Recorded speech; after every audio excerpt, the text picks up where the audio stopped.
Nous allons clore aujourd'hui la saga du sel. Non pas que tout ait été dit, bien au contraire. Mais nous allons nous concentrer sur la façon dont on peut atteindre cet objectif, qui est de limiter notre consommation de sel à 5 grammes par jour, ce qui n'est pas si aisé dans la vie quotidienne. On a vu en effet que l'excès de consommation en sel constituait un facteur de risque cardio- et cérébrovasculaire important, avec notamment une augmentation du nombre d'AVC qui était parallèle à la consommation de sel. Et on a pu montrer aussi que réduire cette consommation de sel, c'était diminuer le nombre d'AVC. Et si on mange beaucoup de sel, comme le sel retient l'eau, bien le volume du sang augmente, ce qui, à terme, à long terme, finira par fatiguer le cœur. De surcroît, le sodium a un effet toxique direct sur les parois de nos vaisseaux. Tout ceci a été dit dans les 4 épisodes précédents, dont vous trouverez les coordonnées en dessous de la vidéo. Le sel est constitué de chlorure de sodium. Et ce qui est toxique dans le sel, justement, c'est le sodium.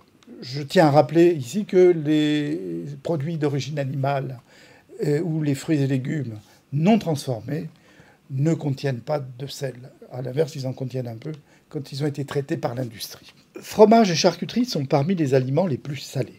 Ainsi, pour 100 grammes de produits, la feta, qui est souvent utilisée l'été dans les salades, contient 3 grammes de sel pour 100 grammes. La mozzarella, le gruyère ou l'emmental, quant à eux, contiennent 1 gramme de sel. Le jambon cru de pays ou de montagne contient 5 grammes de sel pour 100 grammes, ce qui, pour une tranche de 25 grammes, fait à peu près 1,25 g de sel. Le jambon cuit, le rose, lui, contient 2 grammes de sel pour 100 grammes, ce qui, pour une tranche, fait 0,5 g de sel. Une demi-baguette, c'est 100 grammes et c'est 1,3 g de sel. Un croissant, c'est 50 grammes et c'est 0,5 g de sel. Le produit phare parisien, le jambon beurre, contient ainsi 2 grammes de sel. Concernant les produits transformés, tout est dans l'étiquette.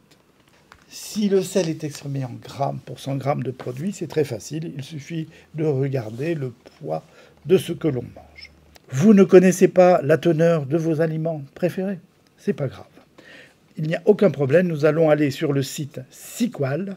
On va taper croissant, ce qui confirme qu'un croissant contient 1 demi-gramme de sel, soit 1 gramme pour 100 grammes. On observe que le taboulé, j'aime bien le taboulé, contient 1 gramme de sel pour 100 grammes. Une salade de pommes de terre faite maison, en moyenne, contiendra 1,3 g. Mais regardez, pour une pizza qui fait un peu moins de 400 grammes, les apports sont de 4 grammes de sel si on la mange en entier. Et pour un hamburger qui pèse un peu plus de 200 grammes en moyenne, eh bien, on ingérera 2 grammes de sel. Eh bien voilà, vous voyez que atteindre les 5 grammes, c'est plutôt facile. Ne pas les dépasser, c'est difficile. Mais vous avez aujourd'hui tous les outils, tous les éléments pour tenter d'être dans ces limites de 5 grammes par jour. Alors bon appétit.